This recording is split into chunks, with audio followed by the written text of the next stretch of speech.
And I'm Carrie Pena. It's an experimental treatment. Some say it's the key to curing more than 70 diseases. But did it work for a little girl from Pinetop Lakeside? Our storyteller segment, In Search of a Cure, coming up at 5:30. Cerebral palsy prevented her from using the right side of her body. But now, after a groundbreaking treatment, this Arizona toddler has been transformed. I was just stunned, and I knew that we had done the right thing. Coming up, the experimental procedure that has changed this little girl's life.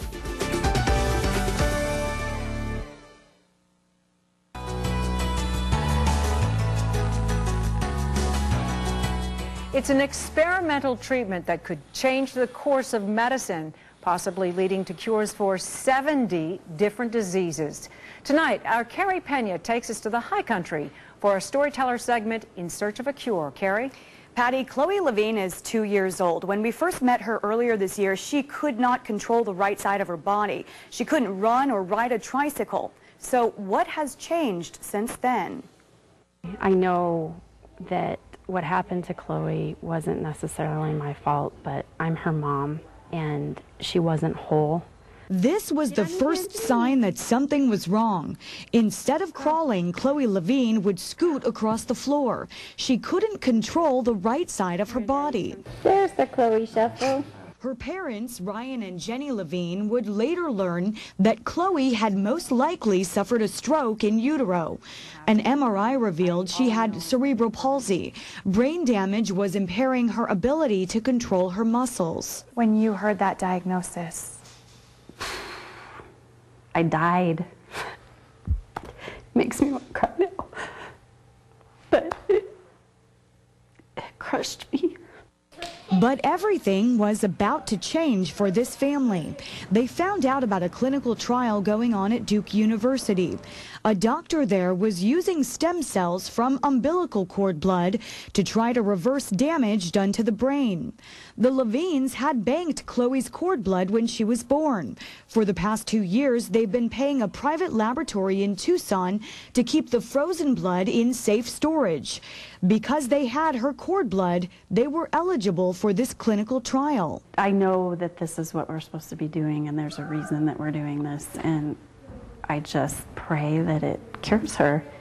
The procedure takes less than an hour. The cord blood is infused intravenously. This video shows a little boy from Sacramento who seemed to be cured of his cerebral palsy almost immediately after the reinfusion. But would it work for Chloe Levine? Our dream came true. Our daughter is 50% recovered. She's talking, she's catching a ball with 2 hands. Look at Chloe's 2 hands! Chloe's parents say her recovery was dramatic. Remember, she had no muscle control on her right side.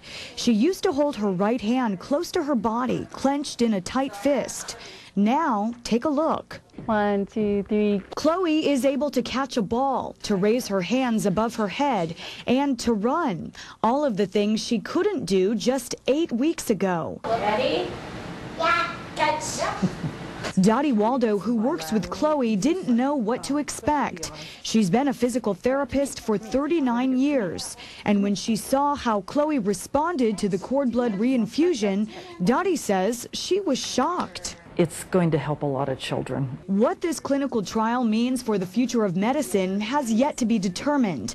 After all, it is still an experimental treatment. But for the parents of children like Chloe Levine, who've been reinfused with their own cord blood, they say this is nothing short of a miracle. Yeah, we've had our fingers crossed, and so far our prayers have been answered. I can't put it into words. It's like life has started over again. We want to thank the family for allowing us to track their story all of these months. You know, banking cord blood is not cheap. It cost the Levines $2,000 up front and then about $120 a year. They told me that they struggled with it because finances were tight, but in the end, they said they considered it to be a life insurance policy. Now, if you have questions about the storage of cord blood or the medical advances being made in this field, we have an expert in studio tonight. She's from CBR in Tucson, one of the largest cord blood banks in the country. Just go to azfamily.com right now, click on the top of the homepage to join in this discussion. And if you have a story you'd like to share, we want to hear from you. Email us at storytellers@azfamily.com. I'm Carrie Pena for 3TV, The Place with more news. It's a great story. Thank you very much, Carrie. And coming up...